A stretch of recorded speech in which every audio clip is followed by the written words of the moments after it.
H D ಕೋಟೆಯಿಂದ ಗದ್ಗೆಗೆ ಹೋಗುವಂಥ ರಸ್ತೆ ಭಾಳ ಹದಗೆಟ್ಟಿದೆ. ಮಕ್ಕಳಿಗೆ, ಶಾಲಾ ಮಕ್ಕಳಿಗೆ, ಸಾರ್ವಜನಿಕರಿಗೆ, ರೈತರಿಗೆ ತಿರುಗಾಡಲಿಕ್ಕೆ ಭಾಳ ತೊಂದರೆ ಆಯ್ತಾ ಇದೆ. ಎಚ್ ಡಿ ಕೋಟೆ ತಾಲೂಕಿನ ಚಿಕ್ಕಕೆರೆಯೂರು ಗ್ರಾಮದಿಂದ ಎಚ್ ಡಿ ಕೋಟೆಗೆ ಮತ್ತು ಮೈಸೂರು ಕಡೆ ಹೋಗುವ ರಸ್ತೆಗಳು ತುಂಬಾ ಹದಗೆಟ್ಟಿದ್ದು, ವಾಹನ ಚಾಲಕರು ಮತ್ತು ಜನಸಾಮಾನ್ಯರು ಪ್ರಾಣವನ್ನು ಕೈಯಲ್ಲಿಡಿದುಕೊಂಡು ಸಂಚರಿಸುವ ಪರಿಸ್ಥಿತಿ ನಿರ್ಮಾಣವಾಗಿದೆ. ಮಾಲಾರ ಕಾಲೋನಿ ಗ್ರಾಮದಿಂದ ಎಚ್ ಡಿ ಕೋಟೆಗೆ ಹೋಗುವ ರಸ್ತೆಯಲ್ಲಿ ಪ್ರತಿನಿತ್ಯ ನೂರಾರು ವಾಹನಗಳು ಸಂಚರಿಸುತ್ತಿವೆ. ಆದರೂ ರಸ್ತೆ ದುರಸ್ತಿ ಮಾಡಲು ಅಧಿಕಾರಿಗಳು ಮೀನಾಮೇಷ ಎನ್ನಿಸುತ್ತಿದ್ದಾರೆ. ರಸ್ತೆಯಲ್ಲಿ ಗುಂಡಿಗಳು ಅಥವಾ ಗುಂಡಿಯಲ್ಲಿ ರಸ್ತೆ ಇದೆಯೋ ಎನ್ನುವಂತಾಗಿದೆ. ರಾತ್ರಿ ಸಮಯದಲ್ಲಿ ರಸ್ತೆಯಲ್ಲಿ ವಾಹನ ಚಲಾಯಿಸುವುದು ಪ್ರಾಣವನ್ನು ಕೈಲಿಡಿದುಕೊಂಡು ವಾಹನ ಚಲಾಯಿಸಿದಂತೆ. ಈ ರಸ್ತೆಯಲ್ಲಿ ಪ್ರತಿನಿತ್ಯ ಸಂಚರಿಸುವ ನೂರಾರು ವಿದ್ಯಾರ್ಥಿಗಳು ಪ್ರಾಣ ಭಯದಿಂದ ಶಾಲಾ ಕಾಲೇಜುಗಳಿಗೆ ಹೋಗಿ ಪಾಠ ಕೇಳುವ ಪರಿಸ್ಥಿತಿ ಒಂದೆಡೆಯಾದರೆ, ಜನಪ್ರತಿನಿಧಿಗಳು ಮತ್ತು ಅಧಿಕಾರಿಗಳಿಗೆ ಹಿಡಿಶಾಪ ಹಾಕಿ ರಸ್ತೆ ಸರಿಪಡಿಸುವಂತೆ ವಾಹನ ಸವಾರರು ಆಕ್ರೋಶ ವ್ಯಕ್ತಪಡಿಸಿದ್ದಾರೆ. ಮಳೆಗಾಲದಲ್ಲಿ ರಸ್ತೆ ಗುಂಡಿಯಲ್ಲಿ ನೀರು ನಿಲ್ಲುವುದರಿಂದ ರಸ್ತೆ ಇದೆಯೋ ಅಥವಾ ಹೊಂಡ ಇದೆಯೋ ಅಂತ ಗೊತ್ತಾಗುವುದೇ ಇಲ್ಲ. ಕೆಲವೆಡೆ ಡಾಂಬಾರು ಹಾಕಿದರೂ ಕಿತ್ತು ಹೋಗಿದೆ. ರಸ್ತೆ ಅನುಕೂಲಕ್ಕಾಗಿ ಇರಬೇಕು, ಆದರೆ ಜೀವಗಳಿಗೆ ಅಪಾಯಕಾರಿಯಾಗಿ ಪ್ರಾಣಕ್ಕೆ ಸಂಚಕಾರ ತರುವಂತಾಗಿದೆ. ಇಲ್ಲಿ ನಡೆಯುವ ಅಪಘಾತಕ್ಕೆ ಯಾರು ಹೊಣೆ ಎಂಬುದು ನಾಗರಿಕರ ಪ್ರಶ್ನೆಯಾಗಿದೆ.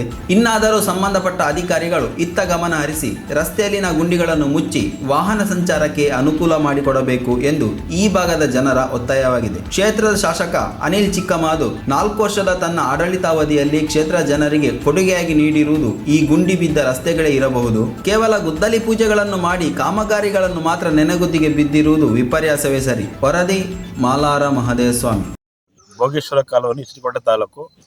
ಹಾಗಾಗಿ ಎಚ್ ಡಿ ಕೋಟೆಯಿಂದ ಗದ್ಗೆಗೆ ಹೋಗುವಂಥ ರಸ್ತೆ ಭಾಳ ಹದಗೆಟ್ಟಿದೆ. ಮಕ್ಕಳಿಗೆ, ಶಾಲಾ ಮಕ್ಕಳಿಗೆ, ಸಾರ್ವಜನಿಕರಿಗೆ, ರೈತರಿಗೆ ತಿರುಗಾಡಲಿಕ್ಕೆ ಭಾಳ ತೊಂದರೆ ಆಯ್ತಾ ಇದೆ. ಹಾಗಾಗಿ ಈ ತಾಲೂಕಿನ ಶಾಸಕರು ಇದನ್ನು ರಸ್ತೆ ಅಭಿವೃದ್ಧಿ ಬಗ್ಗೆ ಭಾಳ ಕಾಳಜಿ ವಹಿಸಬೇಕಾಗಿದೆ. ಹಾಗೆಯೇ ಡಿಪೋ ಮ್ಯಾನೇಜರ್ಗಳಿಗೆ, ಬಸ್ಗೆ ಶಾಸಕರು ಏನು ಕೂಡ ಸ್ಪಂದಿಸ್ತೇ ಇಲ್ಲ. ದಯಮಾಡಿ ಶಾಸಕರಾದಂಥವರು ದಯಮಾಡಿ ಈ ಒಂದು ರಸ್ತೆನ ಅಭಿವೃದ್ಧಿ ಬಗ್ಗೆ, ಯಾರು ಶಾಸಕರು? ಅನಿಲ್ ಚಿಕ್ಕಮಾದ್ ಸಾಹೇಬರು ಇದ್ರ ಬಗ್ಗೆ ಎಚ್ಚೆತ್ಕೋಬೇಕು, ಜನಗಳಿಗೆ ಅನುಕೂಲ ಆಗೋ ಕೆಲಸನ ಮಾಡಿಕೊಡ್ಬೇಕು ಅಂತ ತಮ್ಮಲ್ಲಿ ನಾನು ಕೇಳ್ತಾ ಇದ್ದೇನೆ. ಎಷ್ಟು ವರ್ಷದಿಂದ ಈ ರಸ್ತೆ ಇದೆ? 5 ವರ್ಷಗಳಿಂದ ಕೂಡ ಈ ರಸ್ತೆ ಇದೇ ರೀತಿ ಇದೆ.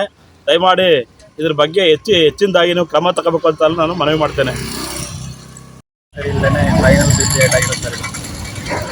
ಇಟ್ಟಿರೋದ್ರಿಂದ ಬೈಕಲ್ಲಿ ಹೋಗ್ಬೇಕಾದ್ರೆ ಬಿದ್ದಿಂಗ್ ಆಗಿದೆ. ಶಾಸಕರಿಂದ ಸ್ವಲ್ಪ ಗಮನ ಹರಿಸಿ ರಸ್ತೆ ಸರಿ ಮಾಡ್ಕೊಳ್ಬೇಕಂತ ಕೇಳ್ಕೊಳ್ತಾ ಇದ್ದೀವಿ. ಎಷ್ಟು ವರ್ಷದಿಂದ ರಸ್ತೆ ಹಿಂಗೆ ಇದೆ?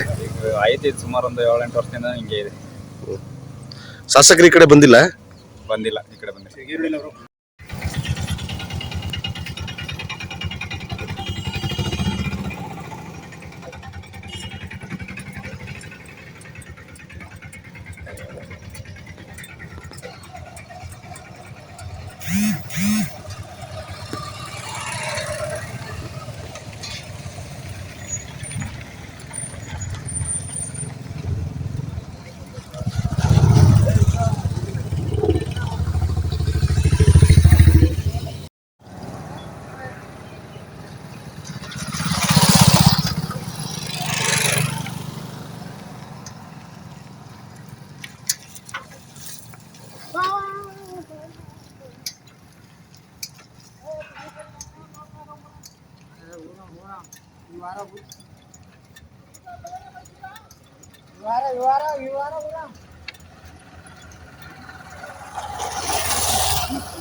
ನಿಮ್ಮ ಮೆಚ್ಚಿನ ನಮ್ಮ ತುಮಕೂರು ಮಾಧ್ಯಮ 1 ವರ್ಷ ಪೂರೈಸಿದ ಈ ಸಂದರ್ಭದಲ್ಲಿ ನಮ್ಮ ತುಮಕೂರು ಮಾಧ್ಯಮ ನಿಮಗೆ ಧನ್ಯವಾದಗಳನ್ನ ತಿಳಿಸುತ್ತದೆ ಮತ್ತು ನಿಮ್ಮ ಪ್ರೀತಿಗೆ ಸದಾ ಚಿರಋಣಿಯಾಗಿರುತ್ತದೆ.